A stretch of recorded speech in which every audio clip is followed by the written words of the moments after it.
You're listening to the Best Morning Routine Ever podcast, the show that proves no one stumbles upon success ever. With your host, Lou Need. Every Mondays and Thursdays, we deliver cold hard evidence behind the power of a robust morning routine. Get ready to be transformed by the renewal of your mind. Hi, Sarah. Can you hear me? I can. How you doing today? Where are you? San Diego. San Diego. Oh, nice. How about yourself? I'm in Canada in the prairies. So I am North Dakota. Oh, really? Okay. So you speak French then? No, I don't. No. So that would mean I'd have to be like east. So Canada goes like, east to west. So you got east is like Quebec, Newfoundland, Nova Scotia. Mm-hmm. So Quebec, they all speak French. Some people in Ottawa, because that's the capital, they speak French. More on this end, as you come to like Quebec, as you come to like BC is west. So most people over there don't speak French. Ah. And then you've got like Saskatchewan, Ontario, and then Manitoba, which is where I am, which is like we're like the prairies, the grassland, like a little house on the prairies. Yeah. And don't need to speak French because everyone speaks English. Yeah. And it's like, we have bilingual everywhere, but when you go to Quebec, everything is French. Nothing is in English. I tried driving there once. It's crazy. Like, I don't know the signs. But for some reason we have to have bilingual everywhere else. So it's pretty interesting. That's neat. So you are getting nice weather now, right? Because it's August. And so. Yeah. So here it's pretty it's pretty changing here because I go from minus 40, really, really cold with a lot of snow to plus 38 plus, it gets hot and humid. So it's quite extreme. That's always funny because I was just talking to somebody at the park this morning when I was walking the dog and we're just saying, it's always shocking how fast it'll go from this, hot temperature to needing to pull out all your winter clothes, winter toque. And it's just like every year it's shocking. It's like, how can I not be used to this by now? You got to adapt. That's quick. You don't know when it's going to happen. You got to, that's what I always say. I'm like, man, you got to be tough to live in Manitoba. Yeah. Oh, that's cool. I haven't been to your parts of the world, but I've been to Quebec, and that's why I thought it was all French. And I didn't know there were parts that did not speak French or didn't have to speak French. So yeah, well, if you were there, you're in the thick of it, right? So it's very, everybody speaks French. I have friends. I worked for the federal government, so a lot of people are French. There's people who are bilingual because you have to have bilingual speaking representatives, but very thick accents. And even in some parts of Manitoba, we have French communities, like Ile-de-Chêne. So they all speak French. St. Boniface, everybody there speaks French. My friend has a thick French accent. So it's like, but I would like to learn how to speak French. But if I was going to learn how to speak French, I want to learn how to speak real French because Quebecois French is very different to French. I see. From Paris, from Paris or French. Yes, because when I was in the Dominican on holidays one year, and there was a lot of Quebecois people and a lot of French people, and the French people were saying, we don't even know what they're saying. It's funny you brought that up because I'm from Haiti, and we're taken by the French, and we had to learn French in school. And when we come to the States, had to learn English. And you're right. When I was in Canada, I felt like a foreigner because even understanding the simple dialect, it was just I had to rack my brain, think about it really, really hard to decipher what they were saying because you're right. It's not the same at all. Yeah, it's pretty interesting. I love, so you do speak French then? I speak a little bit of it now that I've been in the States for over 20 years. And so I learned at a young age, and because I don't practice and I don't live at home anymore, so it's less. And also with Creole, we speak that in the home, which is the dialect of French. Then we that's in New Orleans. A lot of people have the Creole French, right? No, it's not French. It's not French. I think it's Creole broken down English. So it's like Great Britain almost. versus the French Creole, which is actually like if I say something like, bonjour is the same word in French and it is in Creole. My Creole is more like the French dialect. It's like a subset of French itself. Okay. Which is very different because it's not the same Creole. Ours is spelled with a K, theirs is spelled with a C. Oh my God, like languages, that's why my head does not wrap well around math, around numbers. Or languages, because I want to learn Spanish, but I want to learn I was going to learn European Spanish because I was always thinking of I wanted to go live in Europe. But with everything that's going on after freaking COVID, I'm like, no, that's way too colonized as well. Like they've got way too much Commonwealth. Like I'd rather go to Latin America where there's less rules and it's a little bit more free. So I think it's the Latin American kind of Spanish I want to learn, not the European. Even that dialect is different, right? The Spain versus the Latin America versus the Mexican, or even the Puerto Rican one too. Yeah. And there's you have to be so careful too, because there's formal and less formal and yeah, I'm going to have to figure out where I need to go and just learn that one. Which one? Yeah, and focus on it. Because if I had a superpower, and I've always dreamed about that, besides being invisible, if I had another superpower, it would be to speak every language, because then it gives me the opportunity to connect and communicate with everyone.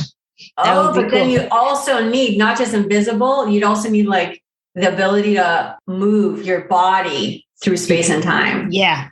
Right. Yeah. So that you can be somewhere and speak in that language and it would be cool. If I go to a Chinese restaurant to be able to talk to them or get my nails done, or if they're talking about me, I can know. Oh, yeah. Oh my God. I seen a YouTube video actually of a guy who's just some white dude, and he goes into Chinatown and he speaks complete fluent Chinese, but he gets in there first and he doesn't say anything, right? He just orders or whatever.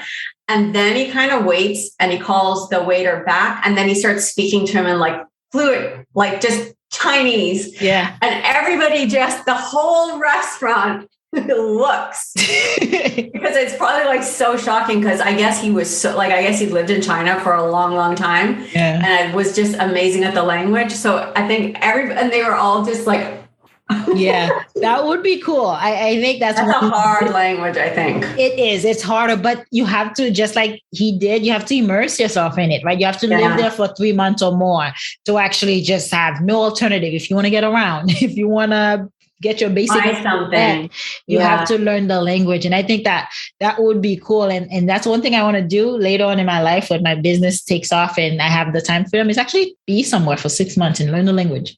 Oh yeah. We have the same dream. Yeah. Just gotta move around. Yeah. I'm I want to take my laptop and be able to take it wherever I want to go. Do you have kids? Not yet. My husband and I, we're newly married. We're about almost a year into our marriage. Oh. And so we're looking to do it this year, end of the year. We're looking to start pregnancy. Cool. And so, no kids yet. You? Awesome. No, I don't. I have a dog. She's she's family. Yeah. I always thought I was going to have kids, but, it's one of those things of circumstances. I ended up being with someone that had a vasectomy, and I ended up staying with him for a long time. And then by the time I left him, I was I was at an age where I just decided I didn't want kids. I was 36, and it was just that I was I started doing the math for me. And I mean, everybody's different. My friend is 40 and she's planning on having kids, but I'm 51 now. I don't regret not having kids. Yeah. I think everybody has to just find whatever, I could regret it. I know a lot of women I talk to, and they regret not having kids, and they feel, I think, shamed a little bit because, it is. It's sort of why the first thing people ask you is do you have kids? I asked you that. And I don't usually ask people that question, but it's but I was thinking, if you're going to travel, are you going to travel with your kids? That's going to be a handful. It's going to be a handful. But people do it, so it's totally fine. But so it's sort of we're just, society like wants us to kind of be a certain way. Yeah. And so, I kind of rebel against that. I'm like, no, I didn't have kids. Yeah. No, I agree with you. I waited this long because I'm 36. I just turned 36 and I waited this long because I wanted to get my career together. I wanted to get emotionally healthy, financially healthy before I do it, because I grew up in a single parent home and saw the struggle with three kids. And I was like, man, it's not just you got to be financially there, but you have to be mentally healthy to not yell at your kids, to not lose your patience, all that stuff that goes into it. And I was like, okay, I'm not ready. So I'm going to wait till I'm ready. And so now that I'm married, I also didn't want to have kids outside of wedlock. I just to be a single mom again, like my mom. So there's all these factors that kind of direct my decision. And now my husband wants kids. I'm open to it. I'm like, yeah, we will have kids, but it's going to change everything. So I wanted to make sure that we're married first. We have a year where we've been traveling. We just got back from DC, Hawaii, Virginia. So that way, when the kids come, then we know we did the fun stuff. We did what we wanted. And now it's a new chapter in life. And now we'll do it with them as well. Because I do want my kids to travel, to see the world, to get that perspective, right? So that I think that's so important. So important. Yeah. And I think that like, it's funny too, because I'm 51 and you're 36 now. So back when I was 36, it was like things have even changed just in that short duration of time, the way people look at it. It's funny how things change so fast, and things stay the same, but they change as well. Yeah, they do change because studies were saying after 35, you better be careful about having kids, and people in their late 40s are having kids. Women in their late 40s are still having kids, and their chances of having twins are higher, after 35 or 36. And so it has changed. Science has changed. Generational have changed. And also I think millennials are waiting too before having kids, because they're not just free spirited, but just also want to build something for themselves before getting to that. So people are cohabitating more and then waiting later in life to have kids.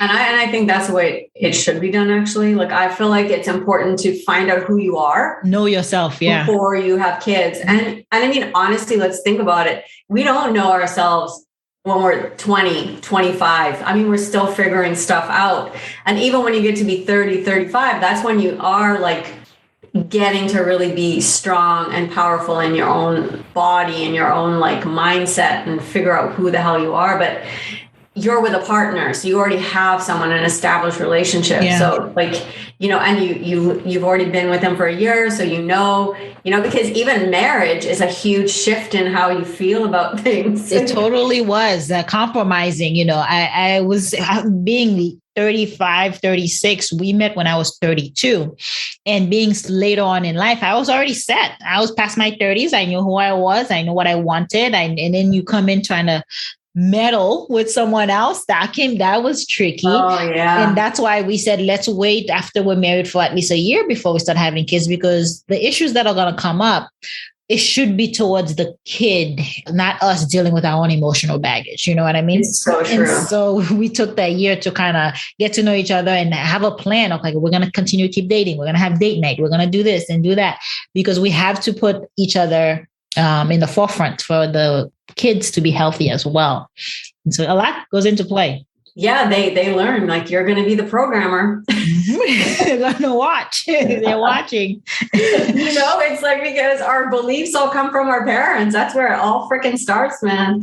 Yes. And limiting beliefs, which we're going to talk about, because I know you work with some of that with your clients too. Even limiting beliefs and that programming that we learn at such an early age really shape us and subconsciously just direct our decision and the path that our habits too. And I know you all about habits. So I'm looking forward. I'm like, because I've listened to your podcast. I'm like, holy shit, she's a girl after my own heart. That's the second time I heard that today. Oh, really? I've never heard it. I never knew what it meant. Oh, that's so funny. Really?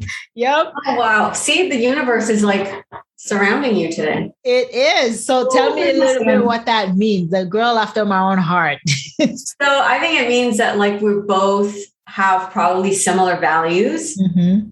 And we're both going after the same goals, the same dreams. We have the same vision kind of for what we want, for how we want to treat people, how people treat us. yeah. So like you're a girl after my own heart. You love habits. You probably love getting up in the morning, getting up early, like, having like a set routine for what you want to do. And then you probably do the same thing at night before you go to bed. You're like set on like looking after yourself before you look after everybody else. Like, so it'd be like when someone says that to you, it's like, you're very similar. That's cool. And I want the same things. That is cool. I like that. I like the girl after your heart, because then it shows not only just the similarities, but the synergy. Yeah, from the heart, that synergy, right? Like you almost feel like you feel connected to someone and you didn't even you didn't meet before.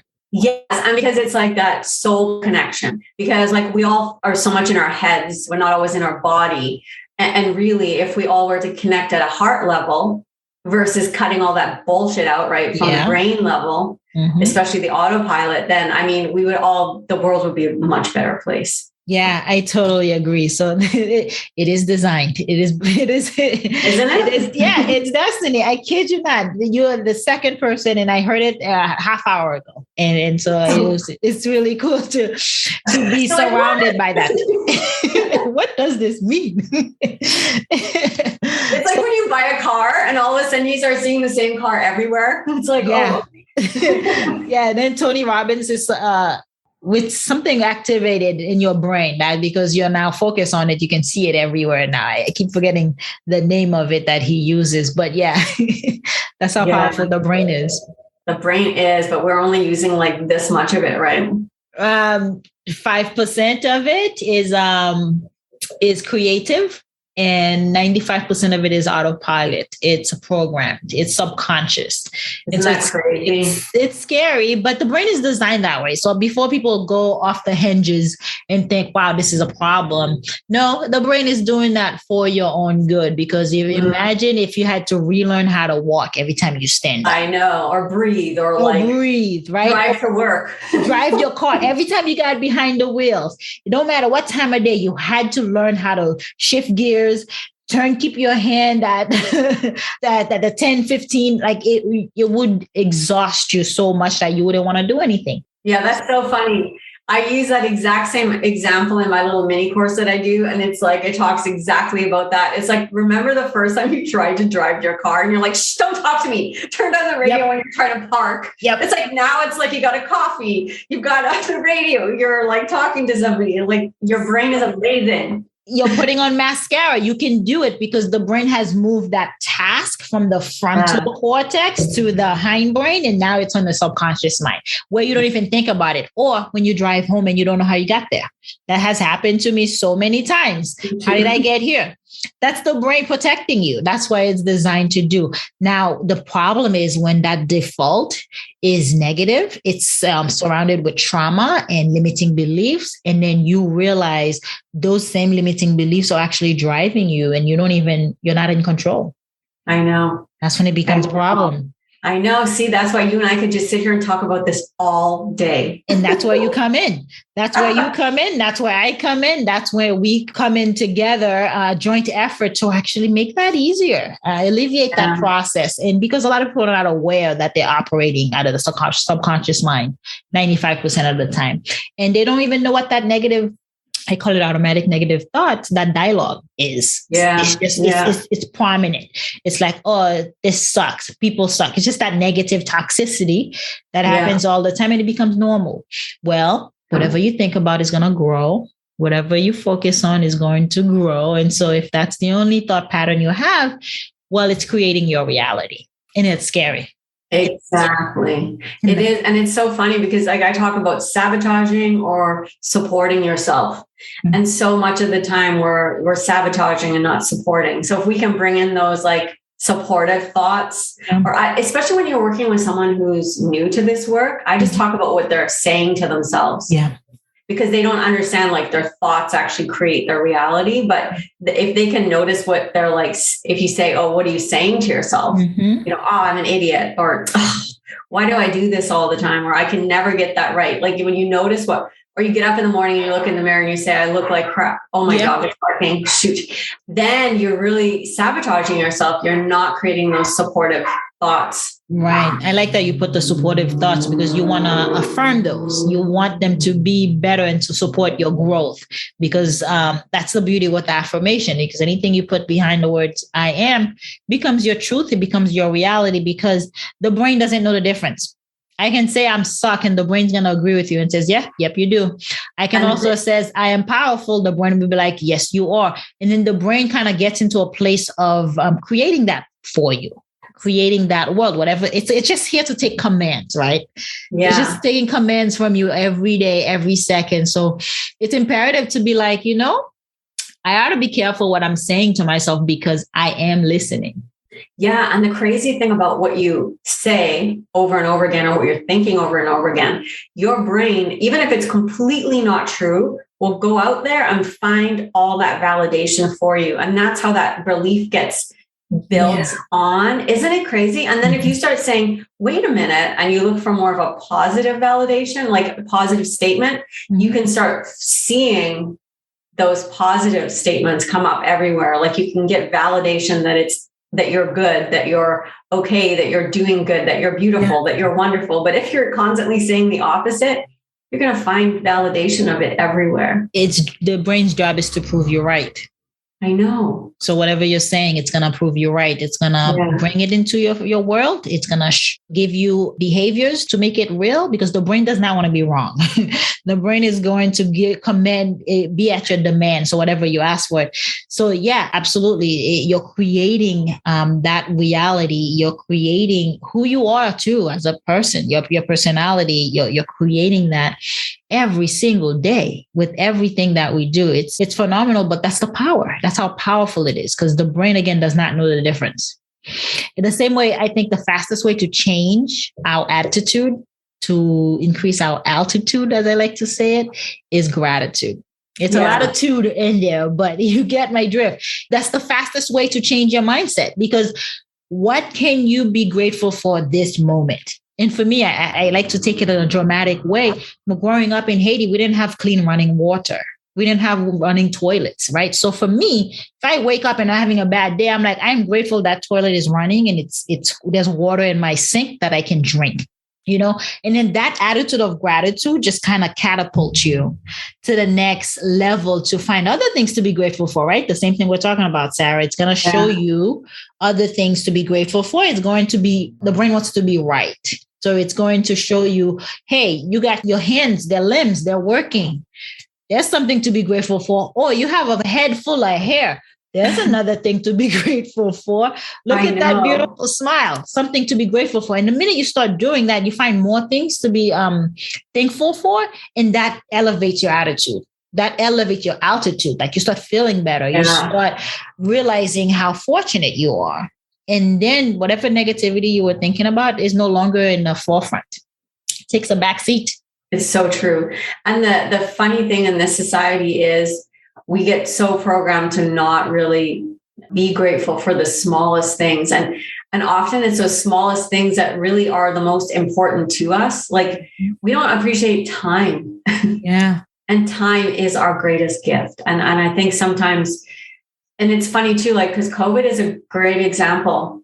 We're always complaining we don't have enough time, like to just be at home or to, we don't want to drive to work. We hate being in traffic. People, I don't have kids, but having kids at home, you want to spend more time with your kids. And then all of a sudden we get these gifts that you are at home, but all of a sudden we're complaining about them. It's so funny how that works, right? It's like, we kind of like know how to turn things around. Like, do you know what I mean? It's like, so funny. It's like, wait a second. What we have to think about is you asked for this gift of time with your family. You have it in spades now.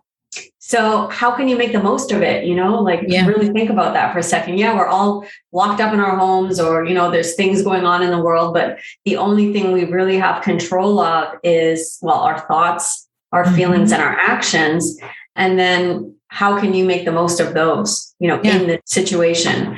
So I think that, gratitude and being so thankful for the smallest things then it makes us so thankful for the big things. Yeah, no, absolutely. I practice gratitude every morning as part of my morning routine. And I'm going to hear about your morning routine too, Sarah. It really does shape us to actually, be silent and then be mindful, because before COVID, we were just go, go, go, go, go, go, go, go. The art of going, and we just have to be. You simply have to be. And that's what I think that was the blessing in COVID. And sure, a lot of people didn't know how to deal with it. A lot of people did not know how to react with that solitude, because we don't spend enough time in quiet. And especially with social media, it makes it a lot easier to be distracted, to be looking at other people and what they're doing.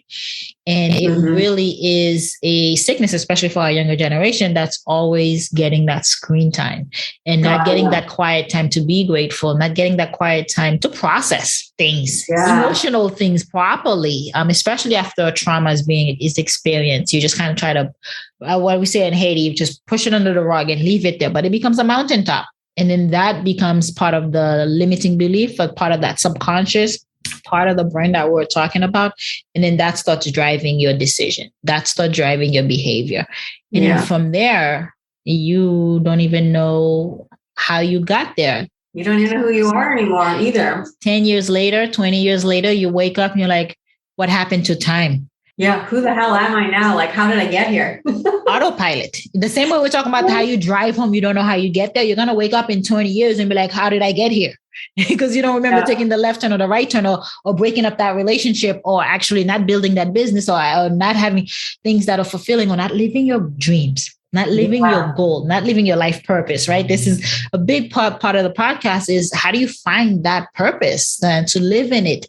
Because that's where true happiness comes from, is when you're able to add value in that way. In alignment. So that's right up in alignment with what you do, Sarah. And so, people who are listening, I want to briefly get to know a little bit about your background and, what brought you here, what got you here this far, because you are a well-being coach who helps your clients get clear, confident control of their habits. We're just talking about your personal experience. And so just tell us a little bit about how your journey thus far, how you've gotten here. Yeah. Okay. Well, so my journey basically to how I became a life coach, a life and wellbeing coach, was, I didn't even know about coaching 5 years ago. I had no idea what it was. Yeah. But when I got sick, I decided to really take control of my own health journey. Doctors were not helping me. So I decided to become a health coach so that I could actually learn what I needed to do, all the steps I needed to take. So first of all, I became a functional health coach. And then I decided to take a culinary nutrition course. So I became a culinary nutrition expert and plant-based cooking instructor. Yeah. So that I could go really completely gluten and dairy free, but not be deprived. I wanted to be able to make really delicious, nutritious food. And then from there, I found life coaching. I stumbled upon a podcast and I realized that was kind of like the missing piece for me, because I was really good at kind of changing things, but then I'd fall off the wagon and I would get sort of into routines, but then my habits would kind of fall off. So I was missing that mindset piece. And of course I'd always put I don't know, I'd never really realized that my thoughts created, in the end, my results. I never realized that my thoughts drive my feelings, and then my feelings will drive my actions. And then my actions are your results, what I get, what I end up with. And so when I heard this, I was like, what? Okay.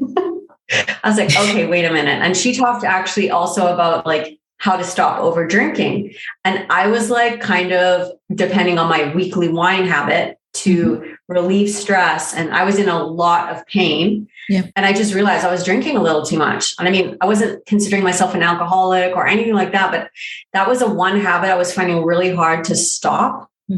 I'd already been really good at cutting out the sugar and cutting out all other things, but it was that one thing I was using kind of as a crutch. Yeah. And so when I actually implemented that mindset tool and what she was teaching, it was holy, it works.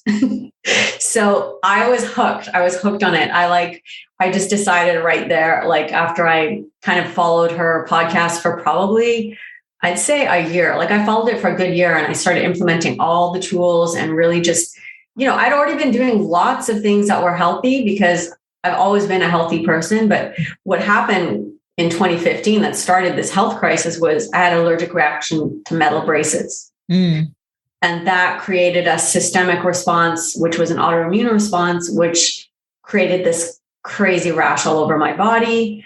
I won't even get into the gory details, but I mean, it literally stopped my life in my tracks. I couldn't even get dressed. Wow. I couldn't put clothes on because the pain was so debilitating.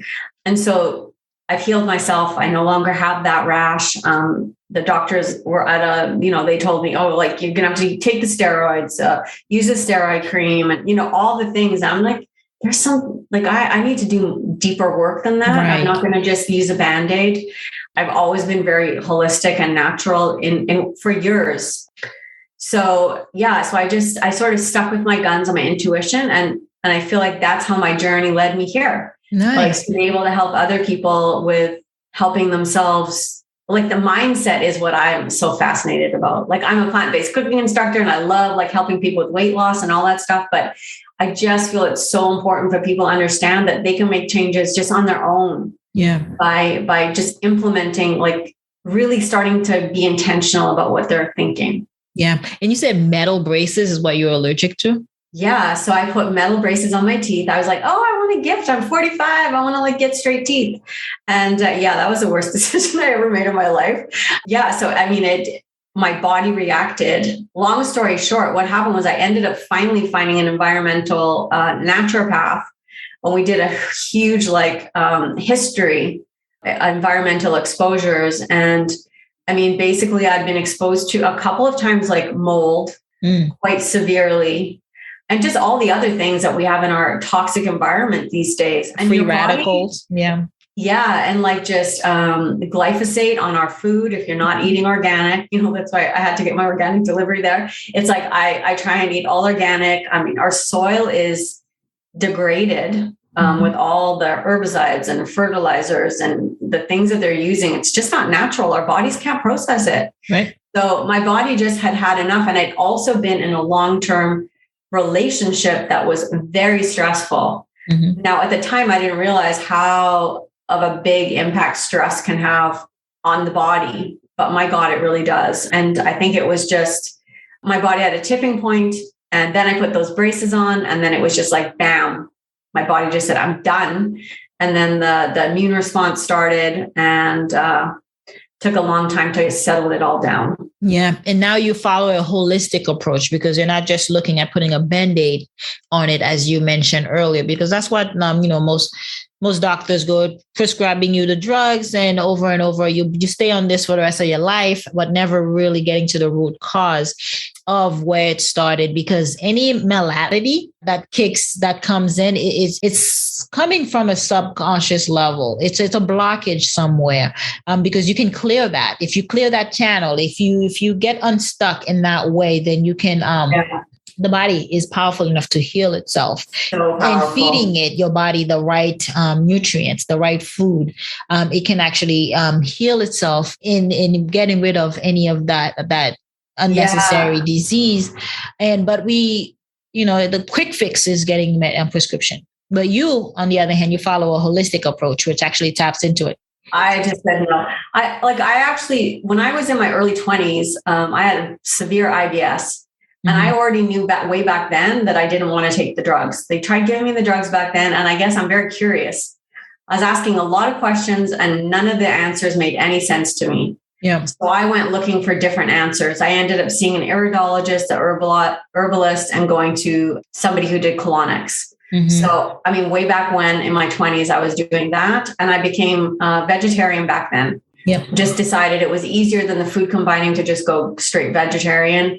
And so I've kind of been plant-based for pretty much forever, but I had never really been gluten-free, and I'd still eaten some dairy, but I knew that with the skin issues, my body was trying to clear something. And in order to give my liver a break, I also needed to get the gluten, because wheat these days it's not the quality it used to be, like that our great grandparents, were living on. So I just wanted to give my body the break that it needed. And that's the same with like cutting out alcohol was important too, because your skin, your liver needs to be processing everything just on a daily basis. And adding any medication, your liver starts to process that as well. So for me, it was just, I've always been like, had a very holistic approach to things. I've done yoga and always exercise and stuff, but this one it was a curveball because it was like, what the heck is going on, What were some of the things you used to help with the skin rash, some of the produce? Yeah. So I did so many different things. Gosh, I can't even remember. I'd have to go through like my whole little journal, but some of the biggest things that I would recommend for anybody that's dealing with any kind of skin condition, especially like eczema or psoriasis. First of all, you have to deal with your emotions as well, because emotionally, there's a big connection between what shows up on our skin. So it's blockages, not just in your like elimination areas, like from your body, like you want to sweat, you want to breathe, your lungs, your skin, you want to pee, you want to poop, you want to get everything out. You need to eliminate all the toxins from all those areas, but you also have to eliminate everything emotionally, because otherwise we get issues, it's issues in the tissues, we got issues and we get issues in the tissues. So we have to get rid of them. And so for me, one of the big things I did was, I went for a fascia release. I don't know if you've ever heard of it. So it's called, oh my God, what kept my name? Anyways, if you look it up and look at fascia release, it's a type of massage and it's deep tissue, but it's very different than deep tissue massage, because the way I don't even know how to explain it, but he's brilliant, the guy I go to. And I mean, I had a few sessions with him where I'd had like an aching elbow for years. The first session, it just went away. Wow. Because it's like the fascia connects it's like a big stocking really, that over on your toes up to the top of your head. And we hold everything in our fascia. So if you have knots, tight tissues, sore aches here and there, I mean, you might have an ache here, but it's coming from a different part of your body, because think about a stocking as it stretches and moves. You don't necessarily know where that is. But the way that they teach it is your tissues will get wound up holding onto emotional stuff. So it's so important. And they work on your different organs and stuff too, because the fascia runs through your bones even. It's crazy when you look into this. Fascia is fascinating. So it makes up it goes through your bones, it goes through your organs, it goes through everything. And like when I would leave there, some days I'd feel like so much taller and I would feel like, and I would emotionally release. I would like literally break down crying and just like, it's a process, and it's hard when you think you're a strong person, you have those beliefs, but you have to release stuff. Infrared sauna too. Awesome for your skin. Yeah, I've used the sauna for sure. I've done the cold hot remedy. So take a cold shower, get in the sauna, get back out. Skin brushing, do that too. Yeah, and get back in there. So that's releasing. And in the fascia, I'm going to actually look it up to see how it works and who does it in the local area, because it ties into that blockage, releasing energy. There's a pinch somewhere that you need to release, and so that will help doing that. And that's something that my line of work does as well, is releasing that where you're stuck mentally, that subconscious blockage, that limiting belief, or that trauma that keeps you at bay, where you really want to go 100 miles per hour. You want to thrive and you want to succeed. If you were able to get that unstuck, then you can thrive. And I've seen it happen with tons and tons of clients. So it's again in alignment with how to get unstuck. Exactly. And we're all stuck in some way. Somewhere or the other. Yeah. Now you have your own method, and then there's the 4 C's and the 3 C's. Tell us about what those are. Yeah. So, I mean, when I talk to a lot of my clients, I find that like the root cause of their stuckness is the 4 P's. So you got like your people pleasing, your procrastination, and your perfectionism. And then underlying all of that is our past programming. So that's where the 4 P's come in. And so I like to just work with people to figure out, honestly, I believe that most of us are suffering with all of them in some capacity, depending on which area of our life. People pleasing might come in more in your relationships or your family life. Perfectionism might come in more in your career, or your work life. I mean, for me, that's where it kind of comes in for me, is like my work life. It's like writing a blog or writing a new program. It's like my perfectionism just kicks in.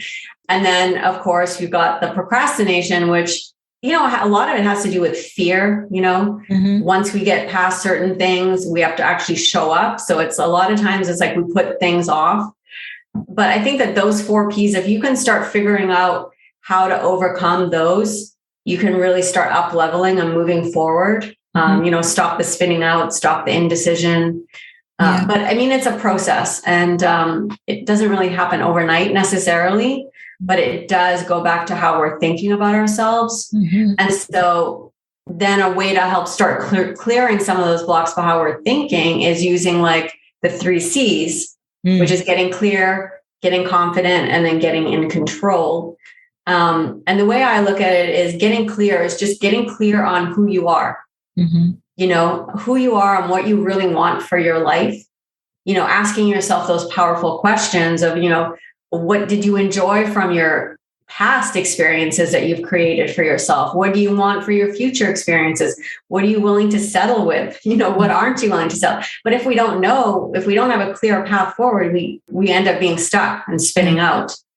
And then getting in control is, or getting confident is not about being confident about our skills, but being confident in ourselves, like having trust that whatever decision you're going to make, you're going to have your own back, and you're going to show up each and every day for yourself. So no matter what you do, you're going to be confident in yourself. Because I think we look at confidence, but self-confidence is all about us, not about the outside things that we're doing, but just believing in ourselves. In building accountability, right? The self-accountability. We hold the others accountable, but we got to hold ourselves accountable.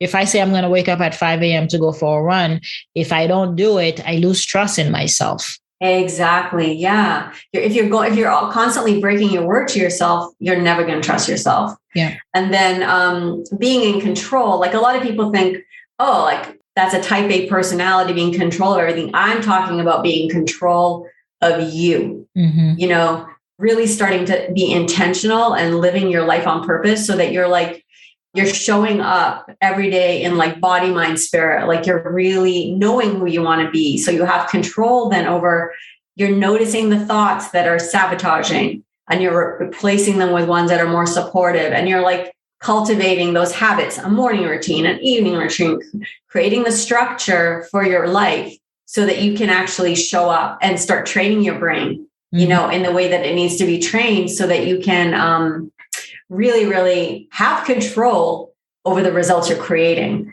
because we are all creating them, whether they're bad or good. We are actually creating them by the decisions we make. So yeah, so that's kind of the whole thing. That's that isn't like actually those are just the things. It isn't the same process for each person, because everybody's so individual, but those are kind of like, it's a good framework for people to kind of wrap their head around what could be tripping them up, and then which areas they might need to really start building on to be more in control of like what they are creating for themselves. Yeah, that speaks quite a bit of volume. It's not controlling other people. It's not controlling your outside, because a lot of things are going to be out of our control. But what's important is how we react to them. That's that type of control you're referring to, right? Exactly. It's like, how do you control your thoughts, your feelings, and your actions, reactions? Like you said, having control. If you make a promise in the morning to get up, then you get your ass out of bed and you do what you said you're going to do. Yeah. You know, it's having control over not wanting to control everybody else, because you can never control anybody else. Like oftentimes we think people create our results for us. We think that they're making us feel angry. No, you're making yourself feel angry. Yep. You know, they're being them, and it's how you're thinking about them that's making you feel. Yeah. It's about how you're thinking about their words that are making you feel a certain way. They can say you're ugly or stupid or useless, and you can be like, no, I'm not. Yeah, right. Actually, you have no idea what you're talking about. And I return that to you, right? I don't take it. I don't accept it. Yeah. Exactly. Yeah. But so that's getting that control and just really realizing that nobody has control over you except for you. Yeah. For type A personalities and upholders, people who are so adamant, perfectionists who needs things a certain way. Because I know when I got married, our first thing was like, okay, who's going to do what? How clean is the house going to be? Because I'm type A personality and I need my environment to replicate how my brain is organized and thinking. And then for my husband, he was so lackadaisical about it. He didn't really care. So for us, those type of people, how do we relinquish that so we don't let it boggle down on us? So we're not constantly just arguing about, hey, you should put that back where you found it. Just kind of let them be. Yeah, well, this is where it gets really interesting when you have to cohabitate with someone or when you have kids and stuff, right? It's like everybody's going to deal with it differently. But I mean, you cannot control another person's actions. You can't. So it's like if he leaves his socks on the floor, you can either get pissed off at him, and tell him 20 times to pick up the socks. Or if they're bothering you, you can just pick up the damn socks and throw them in the dirty clothes and then it's done. Yeah. I mean, honestly, and other people will say, well, why should I have to do that? I don't want to do it. You don't have to do it, actually. The socks could stay on the floor. Yeah. It doesn't bother his brain. It bothers your brain. For your own sanity, do something. What can you do about it? I see what you're saying. And I mean, obviously you can sit down with your partner and have that discussion, but there comes a point where that person might not value, spending 2 minutes a day, picking up his stuff or doing whatever. You got a 15-year-old who never cleans their room. I have this talk with my friend all the time. Yeah. And I'm like, just close the door on her room and you don't have to see it. Yeah. Because you're not going to change her right now. You're not. So it's it might still bother you, but you can start training your brain in a way that you're not going to be bothered by it anymore. And then is that a decision that one makes? I think that is a decision. It's a conscious decision to be okay with it. It's just like when you're in a work situation where you're dealing with all these different personalities, or even if you're say someone who's an entrepreneur and you have clients that are super picky, or you have, you're a web designer and someone wants to change something freaking 50 times, or then they change their photos. You can either get so upset and really spin yourself out, or you can figure out where they're coming from and understand what they're thinking, and then figure out a way to deal with it that makes you happy. Yeah. It's a lot of it I'm hearing from you, Sarah, is emotional intelligence, being able to regulate your own emotions and understanding of other people's too. Yeah. It's awareness, right? I mean, I'm not saying that you don't have boundaries. That's a completely different issue altogether. But it's knowing where to put your energy. And if all of your energy and your focus is on what somebody else is doing, your power is completely taken away from you. You're powerless because you are now saying that person has all the power to make me feel this way, to feel mad, to feel angry, to be upset. Yeah. Well, I'm not going to give anybody else that power. Yeah. I might still choose to be angry. Yeah. But at least I know I'm choosing it. Yeah. It's your choice. And you kind of you feel empowered in that way. Yeah. Now, I want to ask you, how can one get to that state? Because I know for me, it's having that structure, it's having that morning routine, it's having that time in meditation, that time in silence, or just simply allowing myself to process my thoughts. So tell us, how can one get to that level, begin that process if they don't have it right now? Yeah. Well, I mean, first of all, you have to be really aware of yourself. How are you thinking? And of course, because that's how it kind of all begins, is with the awareness of what you're thinking. And then when you're in these situations, initially, right, you're going to probably still fly off the handle. Yeah. To begin with. But when you have the awareness, you'll start noticing, after the fact, you'll be like, I really reacted in that moment. And maybe I could have slowed down, thought about it a little bit, and maybe handled it a little bit different. Now, next time, you're going to probably notice it as you're doing it, but it's still going to be too late for you to catch yourself and interrupt the thought pattern, but you're still going to be doing it. But as you become more and more aware, you're going to actually come into situations where you actually have that cognitive ability to kind of sense what's going on, know how you would normally react, and then be able to take that breath, that moment, and kind of decide in the moment how you want to come at it. Yeah. Or come out of it, more or less, because you're going to end up being the person also feeling the feelings. We feel the feelings we create. The other person doesn't feel them. most times, like think about when you're angry or frustrated with someone, they don't feel that. No. Well, they might get the eye, they might get the look or whatever, but they might not even choose to feel it. They might be, oftentimes, especially with men, they're oblivious to our feelings. Yeah. So if you're just starting out in this work, it's like really figuring out who you are and how you react to situations, becoming aware of your thought patterns, becoming aware of what you're saying to yourself. Journaling is really good, just to see, because when things are floating around in our head, it's hard to like kind of separate the fact from the story and just like the truth from the lie. Yeah. So if we can start writing things down, and if you're new to journaling, you can just like do thought storms, just write it all down and then just read it back and start seeing where there might be some facts, where there might be some stories, or that all or nothing thinking, like where you look at a situation as just an all or nothing black and white situation, like it's all good or it's all bad. Or they're all terrible or they're all perfect. It's like you have to start pulling it all apart and questioning everything about what you're thinking. Then you can start to kind of add in those different thoughts or start questioning and adding in new things to kind of interrupt the thought process as they're happening in those different situations. But I think we all just need awareness, first of all. Yeah. It's awareness creates space to kind of learn who you really are. We don't often know who we are until we start to see our thoughts. Yeah, that's true. To begin the change, the transformation, because you got to start rewiring the mind, the brain almost, so that when the trigger takes place, when that comes up again, you know how to better respond to it. And then the brain starts remembering your last behavior. And that's where automation starts. That's where habits begin to build, because if it remembers how you reacted last time, it will replicate it so that it's easier for you to do it. Yeah. So if you do the work, it'll become easier over time. Yeah. And it's like using the prefrontal cortex, right? To plan in ahead. It's like, okay, in these situations, I plan to show up this way.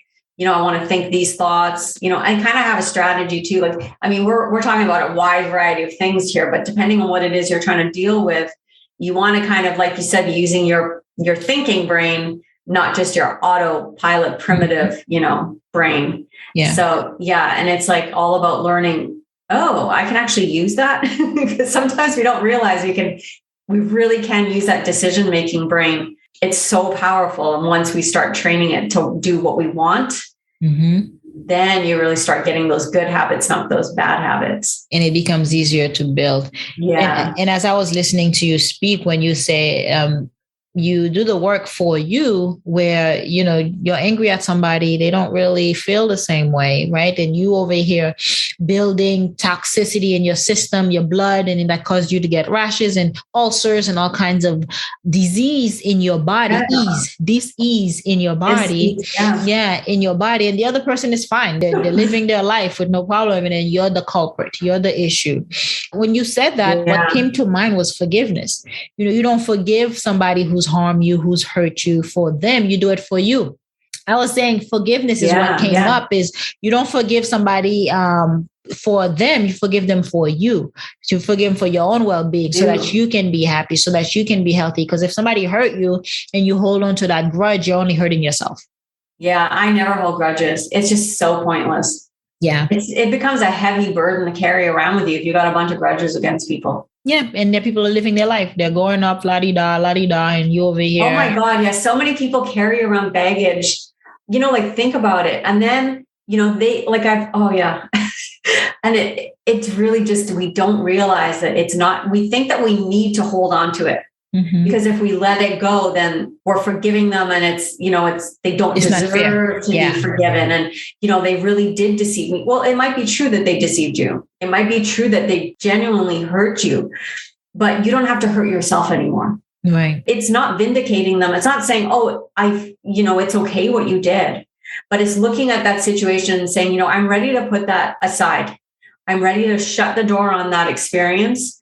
I'm processing, process it first. You have to process it and then accept that it happened, and then be like, I'm going to say goodbye to all of that bad energy.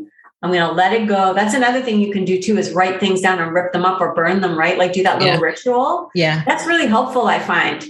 just like, I'm letting it go, and just say it. And then let them off with love and light, and away it goes. And, maybe even like do some saging, open the window and just let it all go. Yeah. And then you're like, okay, I'm good. Like that energy, you're creating new energy for yourself. It works. It's not about saying it's okay what they did, but what it is saying is, I'm no longer going to carry that burden of what happened. I'm going to just let it all go, and I'm going to be free of it. Yeah. And it works. Even the journaling and writing it down and burning it. I've had to do that so many times in my career, in my life. It works. Or simply just like doing my meditation now, I will say to somebody who's hurt me, or just pick somebody and says, may you be happy, may you be healthy, may you be at peace. Again, that's conditioning myself and my brain to let that go so that I can be free to open up new opportunities. Yeah. And it works. And even at the end of that, if I just say, I'm letting it go, I let it go, I let it go. Again, the brain doesn't know the difference. Yeah. The brain, you're telling the brain, I'm letting this go. This is done with, I'm over it. And then the brain is going to go to work to make sure it is over. That you don't actually, it doesn't reoccur. You don't think about it anymore. You create new results. Because Sunny, when I say I'm letting go, another 5 minutes, I was like, what was I thinking about? What was I holding on to? Because it works. But if you keep holding on to that grudge, that bitterness, and that emotion, it really does make you sick. And then your brain goes on to giving you more things to be angry about, more things to be anxious about. It sounds a little bit woo, but in actuality, it like all those little rituals and stuff, they're actually really helpful, because scientifically, these rituals do work. You know what I mean? Like if we look at how meditation and the ritualism and having a little like altar where we can go every morning and give thanks and gratitude, those things create such peace within us, which helps us be more grounded, which helps us show up. Like, so it's not woo. It really does work. Yeah. Because some people who are listening might be like, because I'm a very logical, analytical person, but I do know that like adding in these like little small kind of meaningful things, like doing the saging and doing the gratitude journal, it does manifest good things in your life. Yeah, because you're hacking the brain. That's how the brain with looking at the neuroscience and how new pathways are built. You got to reprogram the story. You got to reprogram the old thought, and you can't break it. You can't get rid of it. You have to replace it. Yeah, you got to rewire it. You got to rewire. And that's why I invented habit rewiring, because that's how we're going to rewire the brain. That's how we're going to reprogram the brain. So it becomes so much easier and seamlessly, effortlessly for you to build habits. Until you do that, it's like going against the grain. Yeah. Honestly. Swimming up current for sure. Yeah. So tell us, how do you get up, dress up, and show up? What's your morning routine like? Mine actually change seasonally. Mm-hmm. So my routine in the summer is really different from the winter, because like I said, like the seasons so different. In the summer, I get up super, super early, like 5:45. And I basically just I wake up and I cuddle my dog for a few minutes. She sleeps in bed with me. She's a little Yorkie. So we do a little cuddle time, and then I'm like, okay, up we get. She goes out to pee. I wash my face, brush my teeth. And then I just put my hair in a ponytail, put my shorts on, and away we go for like an hour and a half walk in the forest. We have like a really nice little area. I just find that is good for me in the summertime. Yeah. I don't look at devices. I just get out in nature. I don't actually write a gratitude journal in the mornings in the summertime, because I'd rather just get out and be in gratitude, experience it that way. Like I love just watching the trees like come from spring to summer. I just love watching that. And then after we do our walk, I will, and I actually, before I leave, I always take my amino acids and a huge glass of water. Yeah. And then when we're out, then I come back and I will take a hot, cold shower with my cold brushing. Mm-hmm. Like I like to do dry brushing, then I do hot, cold shower. The hot, cold therapy is really good for the lymphatic system. Yeah. It wakes you up, but it wakes up your blood. It's amazing for the skin. That's one thing I did all the time too. Mm-hmm. And then if I have time, I might do a little bit of yoga, a little bit of stretching. And then I basically just kind of get ready for the day and I get to work. Yeah. It's a very simple routine in the summertime, but I like to have that hour and a half walk with space. Yeah. And then in the winter time, it's a little different. I actually get up early and I usually do my journaling and I do my yoga in the morning and my hot and cold shower. And then I'll go outside and play in the yard with her with the ball, because we walk later because it's so cold. Yeah. But it's like, it doesn't have to be a really fancy routine. to help your brain have structure. And then I have a nighttime routine. I like to journal at night.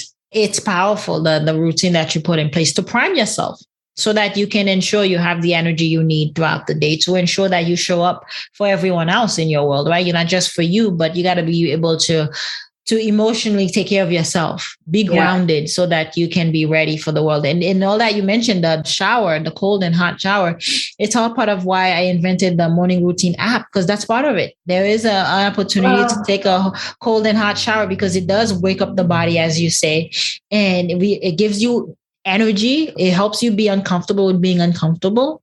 Oh my God. Yeah. But I love cold showers. Because it gives, and it's good for your skin, right? It rejuvenates your skin as well. But it's like, I put the app together because you confirm that those are the things that work: journaling, working out, getting the blood flow, meditation, gratitude, like in the cold shower. And it's accessible to everyone because it works. Successful entrepreneurs like yourself come on here and said. And I think the one thing I'd say is it's really important for each person to find the routine that works for them. Yeah. Because it's not a one size fits all, right? Like we're type A and some people are more like, and like I say, it's like everybody is so different. But yeah, a morning routine. I love your podcast because it's like, it is. People don't realize, like, it's just like with children or animals. Mm-hmm. They need structure. They need routines. Mm-hmm. Our brain works best when we have routines. Yep. So what you're teaching people is just, phenomenal. I love it. And I like to say, like, bookend your day. Start in the morning with a routine and end it in the evening with a routine. Right. Same thing. It just is so easy because then your brain too has something to like really know, like be in the comfort zone in the morning and be in the comfort zone at night, knowing that there's no decisions to be made. Right. This is what time I go to bed. This is what time I get up. This is what, it just makes it so much easier. And then the morning routine starts the night before because you got to prepare your clothes for the next day. You got to make sure that glass of water is ready and prepped so you can hydrate first thing in the morning, right? Because you want to get rid of brain fog. Whatever it is, you make sure that you're intentional the night before so that in the morning you can execute with ease. I love the putting your clothes out because honestly, perfectionists, listen up. Put your clothes out the night before because I used to be terrible at that. I got really smart. And when I was working in the office, that's what I would do. I'd have all my outfits would be laid out with my jewelry, like everything would be done. Like I know exactly what I was wearing. But before that, it would be like, there would be clothes. Everywhere. I'd be like changing. There'd be like, by the time I got home after work, because then there'd be like 5 outfits and a few pairs of shoes. You're mentally fatigued too. That's decision fatigue early in the morning because your willpower is being drained by all that decision. And you haven't even left the house. So how can you be productive at work? How can you be productive at the end of the day if you're already mentally exhausted because you were just trying to find an outfit that matches? That's why Mark Zuckerberg, Steve Jobs, Dean DeGrasse, they wear the same thing. They know what they're wearing. Black and white. Yeah. That's what I wear. Everything's black. I used to take it to another level. For when I was working, I would plan out my whole outfit for the entire week. Monday through Friday, I know I'm going to wear the same pair of pants 3 times that week and then just change the shirt. It really makes it a lot easier for me to think and focus throughout the day because that's what's important for me is how can I capitalize on my brain power? Yeah, it's so true. Yeah. And I mean, I love all your advice because it's, like I said earlier, girl after my own heart, because those are exactly some of the things I used to do myself when I worked at the office. It's like, just now I've actually done it a little bit different. Like I said, everything is sort of black and white and I have a few little things that I add in, but it's like whatever you can do, like you said, to take off that decision fatigue and just to make your life simpler and easier. Like people think that structure is boring, but when you have structure and routines and good habits and you have a calendar that you keep and you know what's going on, you can actually schedule in spontaneous time. Where you can just go and do whatever you want, like, okay, well, I've got 3 hours. I'm going to head to the beach, for a walk or, but it gives you actually more space in your life and more free time when you're structured. So then you can be spontaneous. Absolutely. Like I start my day at 4 a.m. By noon or even 3 o'clock, I'm done. And that's because I've been structured and I've designed it to have all my meetings back to back, have all the work that I need to do. That way it frees up my afternoon. Now I'm like, oh, what can I do? Go out for lunch, late lunch, go to the beach. What do I want to do? It frees up that time. There's a really good quote to emphasize that is we first make our habits and then our habits make us, which is what we're talking about. It kind of frees up our time. We are our habits. We are our habits. This is something I say all the time. It's like, listen, every single habit is actually who you are. Like every single thing you do, look at it, because everything you do in your life is a habit. The way you brush your teeth, the way you drive your car, the way you make your lunch, the way you talk to people. Yeah. Like everything is a habit because we've been programmed since childhood. Awesome. We can end it on that note. I know we can end it on that note, Sarah, because we can go on all day. It's supposed to be a half hour. Look at it. We're pushing an hour. And so I have to say, you have to let us know, how can we connect with you? How can we find you? So my coaching website is sarahwatkinscoaching.com. So Sarah with an H, SARAH, Watkins, WATKINS, coaching.com. And I have a free download there, a self-discovery guide that they can sign up for. And then I'm going to be doing some workshops in the next little while, just talking about these kind of things. So they can just sign up on that contact page for my workshops, and they'll get any updates when I decide to launch them. I think I'm launching the next one in the end of August. Easy does it. Yeah. That well said. It's been a pleasure and an absolute joy to collaborate with you today to talk about all things habit and how we've evolved, how we can heal ourselves. I think the key here is using the holistic approach, the mental mindset piece of it, to heal even rashes and allergies that you had. Like, it's feasible, and it's not always has to be prescription and medication. It can also be meditation. It could be doing the massage you were talking about to release some blockage, or using a brain rewiring, a habit rewiring to remove a subconscious mental blockage from a trauma, because we are programmed at that early age and we don't realize how much it's affecting us as adults. Your work is like I love your work, and it's because what you're teaching everybody is they have personal power if they're willing to take it. Yep. It's all innate. We're born with it. And that's how I empower people to do the work every day. And I come alongside of them to do that same magical transformation. It's fulfilling. It is, right? I love this stuff. I love it. Yeah. So thank you so much again, Sarah, for coming on and sharing your knowledge with us. It has been super insightful, the things you shared with us today. I appreciate it. Cool. Thank you for allowing me to come on the show. And like I said, I love your work. I love your podcast. I'll continue to listen. Awesome. Is this a digital wall calendar and family planner? Can I use it as a digital frame? Does the smart eye mirror support my smart home devices? I am glad you asked, because it does. With everything you need in one place, Smart Eye Mirror can help you stay informed at a glance. The following are just a few examples of how you can customize your screen. Alexa, turn on Smart Mirror. Okay.